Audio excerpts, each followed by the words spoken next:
Hello everybody and welcome back to Let's Play Dragon Quest IV with me, Get Daved. Welcome to Chapter 2. Get ready to read through some pseudo-Russian slang / accenting. Tsarina Alena is the main character of this chapter. Oops, there we go.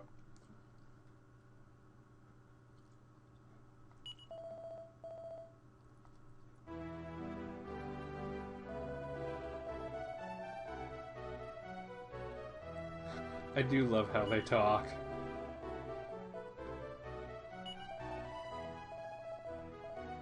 For to challenge abilities. When the game originally came out, some people thought it had, okay, bedrooms upstairs. Some people thought the game had a bad localization. Quite the opposite. My poor extinct mother.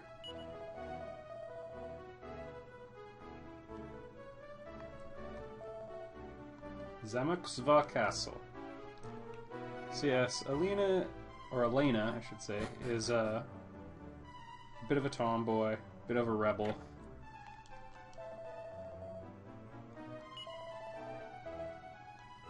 Don't break down the wall. Tear down this wall! Wait, wrong accent.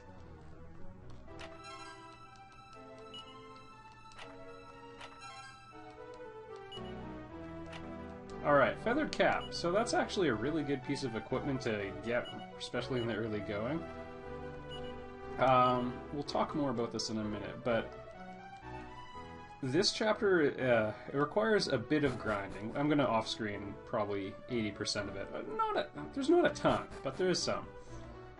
Important thing to note, before we can advance, you need to talk to everyone in the castle.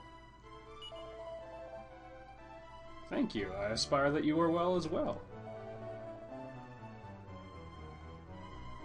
She's in a good mood? She just smashed her room to shreds. Hey, Kirill. Kirill.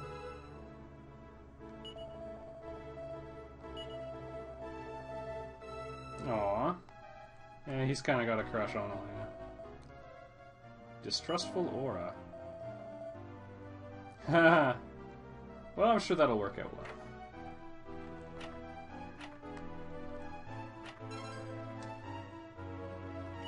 Holy water will keep weaker enemies away when you're traveling the world map. I think maybe caves too, although I don't really... I'm not gonna lie. In all the years and all the times I've played this game, I've not used a ton of it.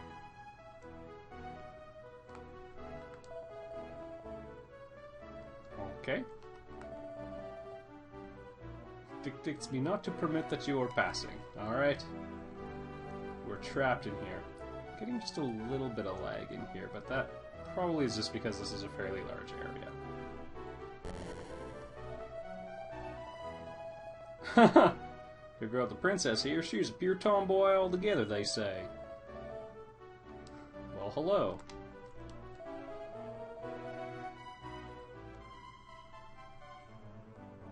Destroy the pottery! Fun fact, they were called medical herbs in the original game. Is to buzzing bee. Alright, that old man in the back. That old man in the back we can't actually talk to right now. More on that later.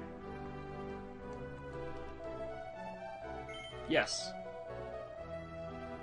So very tomboy.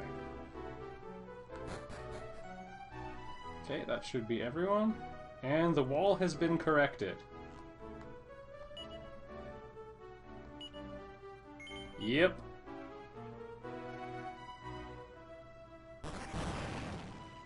Wall corrected again.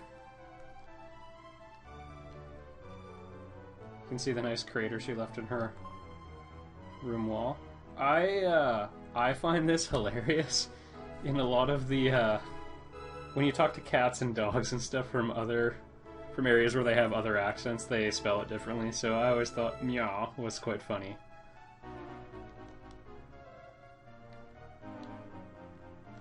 Wait. Money! I love that stuff.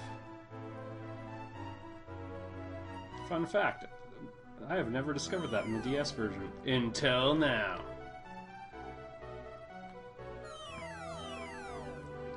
Boria and Kirill. Christo and Bray in the original game. Elena's name is the same. I like Boria a bit better.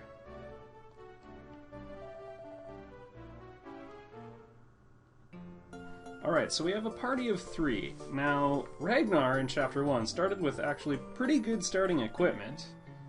That is better than anything we've got. As a matter of fact, all 3 of them, their equipment combined probably totals around the value of just Ragnar's gear. Especially when you throw in the fact that he found the leather shield. Sadly, Elena's theme isn't quite as good. We'll worry about that later, though. The town theme is fantastic. Okay, so we have 90 gold pieces. Zelenograd. I like the grad at the end. That's just the guy to talk to stay at the inn. Yep. I mind that this is intelligent. You do have to grind a little bit in this chapter. Because also, now, from one perspective, having more party members always makes you stronger. But you do kind of gotta remember, you do have to spend turns taking care of other party members, so the risk increases as well. Very secretive.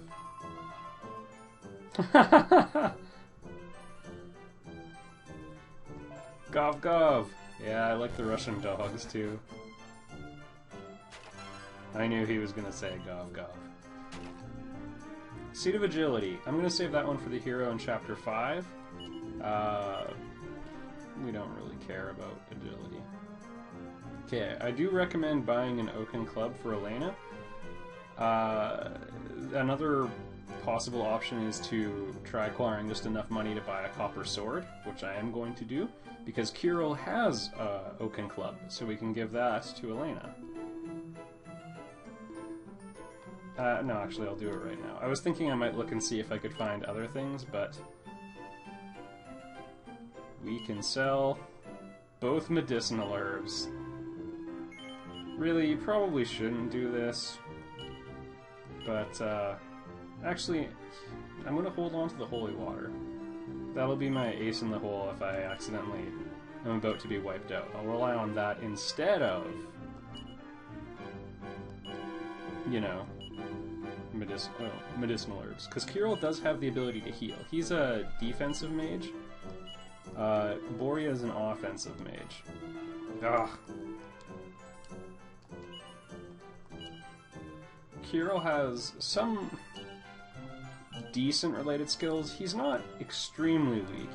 Elena's just really strong and really fast and has pretty good hit points. That's all she can do, but she does all of that so well that she's pretty much, without exception, one of the characters everyone uses. Most party... there's a lot of discussion about how you build your party in Dragon Quest IV because the characters are so unique. And there's a lot of different things you can do depending on your party composition.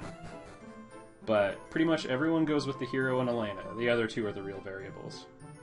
Undersized Hamlet. Used to be my nickname in high school. Wow. Hello.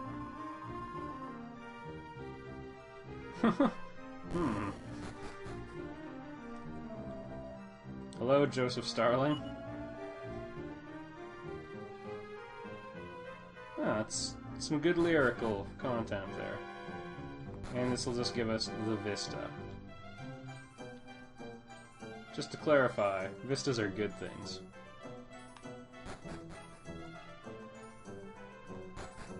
I'm gonna say deduct 5, get Dave points if you made an operating system joke. I forget if I talked to you. Oh, yeah, I talked to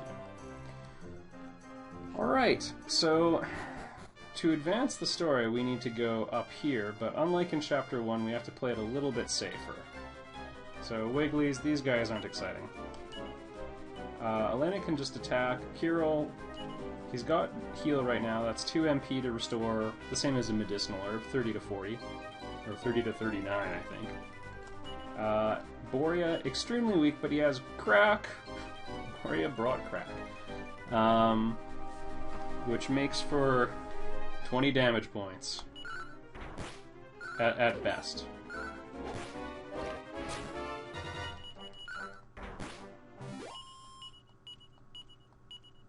It's also Ice Elemental, in case that wasn't clear. It was called Ice Bolt in the original game. Alright, some She Slimes, called Red Slimes originally. They are kind of unremarkable as well. Getting a good sense for the lack of power from the other characters. Keep in mind, Kirill's weapon is pretty significantly stronger than Alena's. Some good work, Boria. You'll note already Alena's always going first. She pretty much never goes second. I want to show you some interesting enemies before I go off camera. Yeah. Bagworms are alright. I'm not really sure what they are. They just look like a collection of, like, branches. Like, driftwood. You'd think they'd be vulnerable to fire. Unfortunately, Boria only has ice magic. We're gonna use some of that ice magic, though.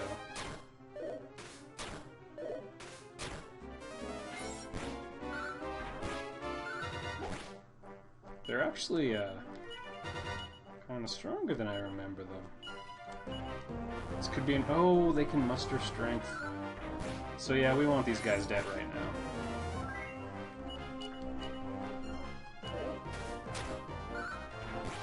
now. Alright. 15 experience points, I guess, is quite a bit. There's other enemies I kind of want to show you. That's a relatively bad level up for Alena. Pretty typical for Kirill. You can count on him to get 2 strength every level up for the first long time. You can count on Boria to get 0 strength up for a very long time as well. Yeah, he's not around for his physical attack. Matter of fact, outside of one spell, Boria's not that great, but he does come with Oomph, which doubles a character's attack power. These are weaker versions of the moles Ragnar was fighting in the other chapter. I am going to use some magic, though. If we can kill 3 in the first round. Well, we can't, so... Within a group, the computer will auto-select the target. If you're watching the combat micromanagement, which I probably wouldn't do anyway, but you would have noticed there was a bit of a suboptimal target selection there. Okay, we've got 100 gold, which means we can afford something. I probably want to grind until I get 180. Okay, a walking stick. About time. There's one interesting enemy. I kind of wanted to show you there's some hounds and a couple other interesting enemies. Bubble slimes we still haven't seen, but I'm probably gonna off-camera it until I find them. So I'll just hit the pause button here. Alright, I just thought I'd start the recording again here just to show you. This is a new enemy. It's my new band. I call it Mouse Rat. Now, they're another slightly weaker version of the Air Rat we saw in the other chapter. Maybe they're a little stronger. Tough to tell. Either way, you'll see a couple variants of enemies that have... Well, there will be reskins of enemies anyway, where that's the same enemy, slightly different color. The weird thing is there's a lot that are roughly the same strength. Oh! How delightful, a foo dog. Not really up for fighting him right now. This will be interesting. So these are the hounds I was talking about. Oh come, don't let me die. Foo dogs. 20 gold coins. Yeah, I'm just gonna walk back to the town, off camera. Alright, welcome back everybody. I probably cut it a little closer than I should have. I mean, Boria's hit points got into the yellow, so that's always a bad sign. One note about leveling up in this game. I don't know if it's been obvious yet, but characters level up at different rates. and quite drastically so. The general rule in Dragon Quest games is that wizards, so offensive mages, take the longest, or they take a longer amount of time. Let's look into this here. It would be nice to buy these other things, like, you know, leather shield. You get good value for it, and I am going to go for one on Borea, but I want to get this out of the way first, because Borea's armor is essentially worthless right now. Or I could do 2 leather shields and sort of split the difference. Change of plans. 2 leather shields.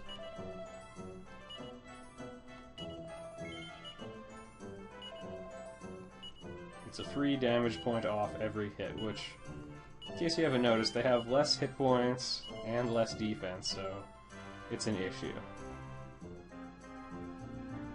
Alright, leather armor would be good for all 3 characters, but Alena is already most of the way there, so she's actually going to be good as is. And remember, we found that feather hat at the beginning, which is actually the best helmet in any of the first 4 chapters, barring outrageously weird luck.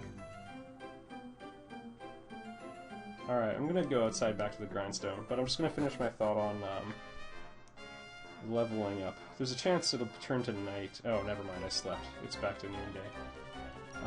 Fighters, characters like Alena and Ragnar, tend to level up the fastest. I believe Alena does, or is the second fastest leveler. There's another character we haven't met yet who will level up faster than anyone else. Defensive mages are sort of in the middle, and the hero will always pretty much take the longest to level up. It's not quite... Other characters will, I suppose, be a little bit slower at certain level ranges, and I think by the end, Mina, another character we haven't met, who's sort of an offensive-defensive mage hybrid, and actually one of my favorite characters. She, I think, is the slowest level up, but as a general rule, don't expect a hero to level up quickly. Alright, I'm going to off-screen until we start finding interesting monsters. But, good news, you'll note Kirill's already up to 17 MP. That means we get 8 heals before we have to go back to sleep at an inn. So, I mean, as he levels up, your ability to be away from base increases drastically. Alright, so I'm just going to do a little bit more grinding and I'll be back. This is one of probably about 2 times in the game you really have to grind. Alright everybody, I'm here just to show you one quick fight. The enemy here, the Lick Spittle, called Troglodytes in the anglicized version, and Dragon Warrior 4 for NES they were called that. They sometimes call for reinforcements. That time he didn't, so he can keep bringing in more buddies of the same type. So, there's that. Not every enemy that calls for reinforcements will bring in people of the same type. Sometimes they, annoyingly, will bring in, like, heal slimes or something. But most of the time they're the same type of enemy. So yeah, you can actually get some pretty good grinding chains. And at night, there's a lot of encounters with quite a few Lick Spittles, so money, money, money, money! Money!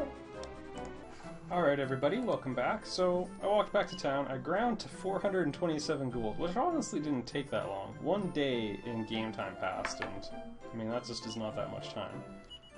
It's the nice thing about Dragon Quest games. There's a lot of encounters, and they are random, but you can blow through them so quickly. Alright, I'm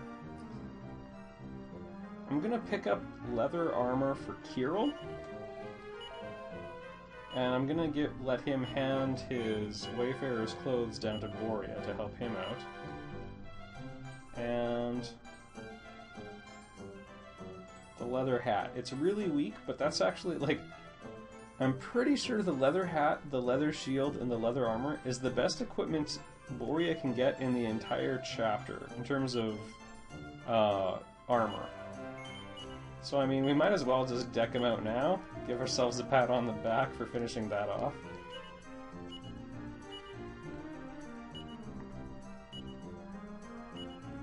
Now Borea's defense is up to 17, which is almost what Alena's was at the start of the chapter. Alright, we've got a little bit of spending money left, which is it's alright. I mean, I'm not gonna jump with excitement. I'm probably gonna look to advance the story, although that'll come in the next video. If you are playing it for the first time, if you're doing a play-along or whatever, after all, this is supposed to be Let Us Play Dragon Quest IV, I would recommend maybe leveling up to level 6, because A, it's only one more level, and B, Kirill learns Buff at that point, which is a spell that increases your defense by a factor of 2 during a fight, and you can cast it on one character. It's cheap, it's great, and it really helps keep people alive during fights.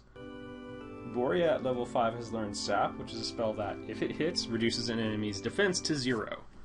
You'll remember they were using it on Ragnar in Chapter 1, and it resulted in his death. So, that's nice to have now.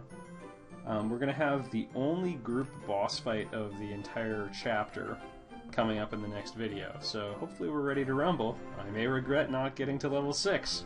We'll find out next time.